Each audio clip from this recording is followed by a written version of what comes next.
Welcome back to my channel with new lecture in the chemical effects of electric current, chapter 11, class 8. Before starting this video, don't forget like and subscribe to my channel linked in Pharma.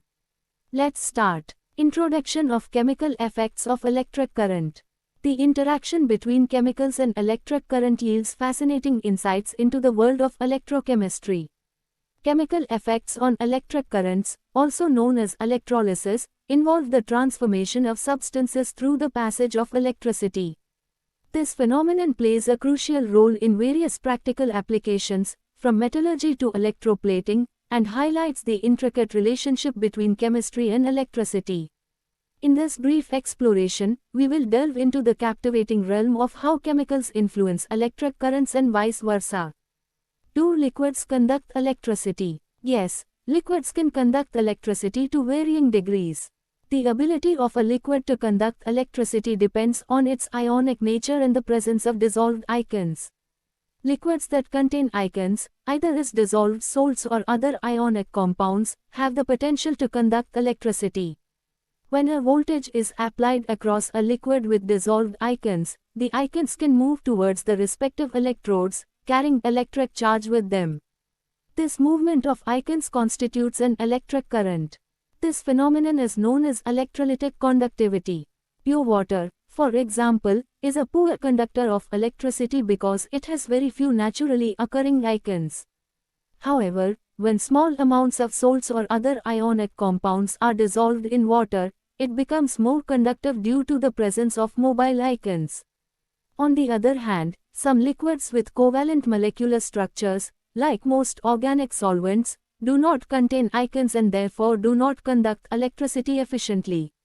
In summary, the ability of a liquid to conduct electricity depends on whether it contains mobile ions. Ionic liquids and solutions with dissolved salts are examples of liquids that can conduct electricity, while non-ionic liquids like most organic solvents typically do not conduct electricity. Examples of good poor conducting liquids. Good conducting liquids. Saltwater solution, a mixture of table salt, sodium chloride, dissolved in water can conduct electricity due to the presence of free-moving ions, sodium and chloride ions. Sulfuric acid solution, diluted sulfuric acid, H2SO4, dissociates into hydrogen ions, H+, and sulfate ions, SO4 squared, allowing for efficient electrical conduction. Sodium hydroxide solution, sodium hydroxide, NO, dissolved in water releases hydroxide ions, O, which enable the solution to conduct electricity. Ionic liquid. Ionic liquids consist entirely of ions and are excellent conductors of electricity. They have various applications in industrial processes and advanced technologies.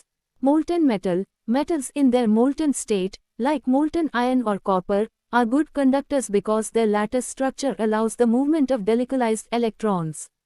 Poor conducting liquids. Distilled water. Pure water with no dissolved ions has very low electrical conductivity due to the absence of mobile ions.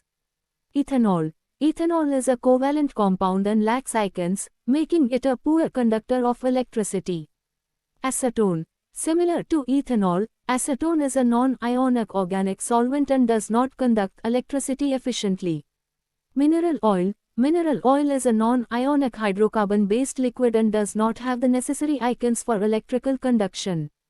Vegetable oil. Vegetable oils, like mineral oil, are primarily composed of non-ionic molecules and are poor conductors of electricity. These examples illustrate the diversity in the electrical conductivity of different liquids based on their ion content and molecular structure. Chemical effects of electric current. The chemical effects of electric current, often referred to as electrolysis, encompass a range of intriguing phenomena resulting from the interaction between electricity and substances. When an electric current is passed through certain materials, chemical reactions take place at the electrodes, leading to the transformation of these materials. This process holds significant implications in various fields, including chemistry, industry, and technology. Here are some key chemical effects of electric current. Electroplating. Electroplating is a common application where a thin layer of one metal is deposited onto another metal surface using electric current. For instance, using electrolysis, a layer of silver can be deposited onto a copper object, enhancing its appearance and corrosion resistance. Electrolytic decomposition. Electric current can break down compounds into their constituent elements through electrolytic decomposition. Water, for instance, can be split into hydrogen and oxygen gases by passing a current through it. This process has applications in producing gases for industrial use and as a means of storing energy. Electrolysis of ionic compounds. Ionic compounds in solution can undergo electrolysis, resulting in the migration of ions to the electrodes. Positive ions, cations, move to the negative electrode, cathode, and negative ions, anions, move to the positive electrode, anode. This phenomenon is used in various industrial processes, such as the extraction of metals from their ores. Electrolytic cells. Electrolysis involves the use of electrolytic cells, which consist of an electrolyte, the substance being electrolyzed, electrodes, and an external power source. These cells facilitate controlled chemical transformations that have applications ranging from electrorefining metals to electroplating objects. Electrochemical reactions. Electrochemical cells, like batteries and fuel cells, rely on chemical reactions driven by electric current. In batteries, chemical energy is converted into electrical energy, while in fuel cells, electrical energy is generated through chemical reactions between a fuel and an oxidizing agent.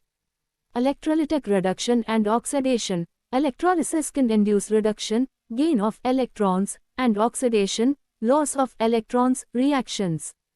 These processes are vital in industries such as metallurgy in the production of chemicals like chlorine gas and sodium hydroxide. Corrosion prevention. Electric current can be utilized to prevent the corrosion of metals by imposing a protective layer through processes like cathodic protection. This is employed to safeguard structures like pipelines and ships from deterioration.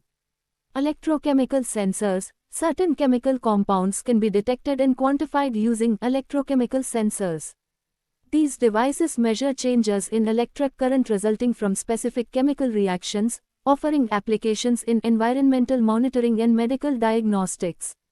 In essence, the chemical effects of electric current illuminate the intricate connections between electricity and chemistry. By harnessing these effects, researchers and industries have unlocked a realm of applications that shape our technological advancements and daily lives. Testing potatoes for conductivity. Potatoes are often used in simple science experiments to demonstrate their ability to conduct electricity. This property is due to the presence of ions in the potato's moisture content. Here's how you can test a potato for its conductivity. Materials needed. Fresh potato. 2 metal electrodes, e.g., copper or zinc nails. Wires with alligator clips. LED light bulb, optional. Multimeter, optional. Procedure. Prepare the potato. Begin by thoroughly washing and drying the potato. This will help remove any dirt or contaminants from its surface. Insert electrodes. Insert the metal electrodes, nails, into the potato. Space them a few centimeters apart and ensure that they are not touching each other inside the potato. Connect wires. Attach wires with alligator clips to the exposed ends of the electrodes. Make sure the clips are securely attached to the electrodes. Optional. Test with LED. If you have an LED light bulb, you can use it as a simple indicator of conductivity. Connect the wires from the potato to the LED's terminals. If the potato conducts electricity, the LED should light up. Optional. Use a multimeter. If you have a multimeter, you can measure the electrical conductivity of the potato. Set the multimeter to its resistance or conductivity mode and touch the probes to the exposed ends of the wires connected to the potato. A reading other than infinite resistance indicates some level of conductivity. Observations. If the LED lights up or the multimeter indicates conductivity, it means that the potato can conduct electricity. The moisture inside the potato contains ions that allow electric current to flow. Clean up. After the experiment, remove the electrodes from the potato and clean any residue from the potato's surface. Explanation. Potatoes contain water, which contains dissolved ions, charged particles. When the electrodes are inserted into the potato, the ions in the water allow electric current to flow between the electrodes. This demonstrates the potato's ability to conduct electricity. Keep in mind that while this experiment provides a basic understanding of conductivity, it doesn't yield precise quantitative measurements. For more accurate measurements, more sophisticated equipment and methods are required. Electroplating. Electroplating is a precise and widely used technique in which a thin layer of one metal is deposited onto the surface of another metal object through the process of electrolysis. This process not only enhances the visual appeal of objects but also provides improved properties like corrosion resistance and increased durability. Electroplating finds applications in various industries, ranging from jewelry making to automotive manufacturing. Here's a breakdown of the electroplating process. Preparation of objects. The object to be electroplated, often referred to as the substrate or workpiece, is thoroughly cleaned to remove any dirt, grease, or impurities from its surface. This ensures proper adhesion of the plated layer. Electrolyte solution. An electrolyte solution containing ions of the metal to be plated is prepared. For example, if gold plating is desired, the electrolyte will contain gold ions O3+. Electroplating cell. The electrolyte solution serves as the electrolyte in an electroplating cell. The object to be plated acts as the cathode, negative electrode, while a metal electrode of the plating material serves as the anode, positive electrode. Both electrodes are immersed in the electrolyte solution. Passing electric current. An external power source, such as a direct current, DC, power supply, is connected to the anode and cathode. When the current flows through the circuit, metal ions from the electrolyte solution are reduced at the cathode, the object to be plated, and deposited onto its surface. Metal deposition. As the current passes through the electrolyte, metal cations from the electrolyte gain electrons at the cathode, causing them to be reduced and deposited onto the substrate surface as a thin layer.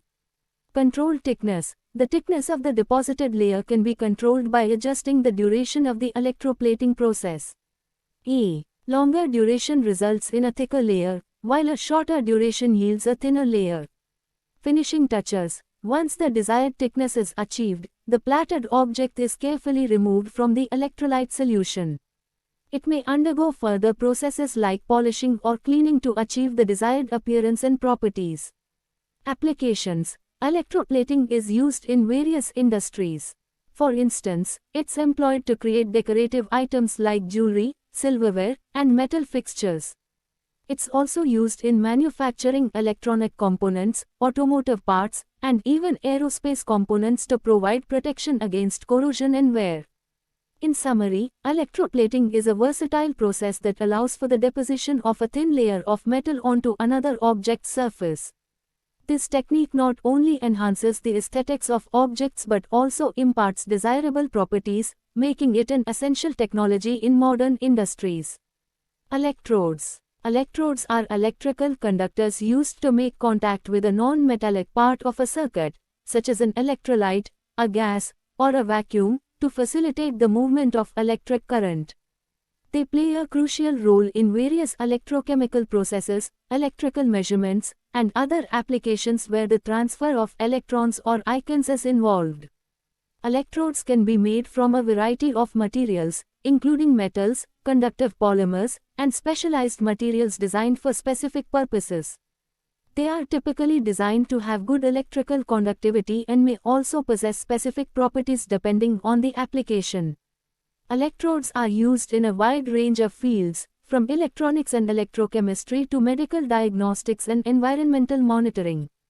In many cases, electrodes are paired, with one acting as the anode, positive electrode, and the other as the cathode, negative electrode. The distinction between these roles depends on the type of electrochemical reaction occurring and the direction of electron or ion flow. Overall, electrodes serve as essential components in various electrical and chemical processes, enabling the controlled movement of charges and facilitating the conversion of energy from one form to another. Thank you for watching. If you are satisfied with this lecture, please like, share and subscribe to my channel.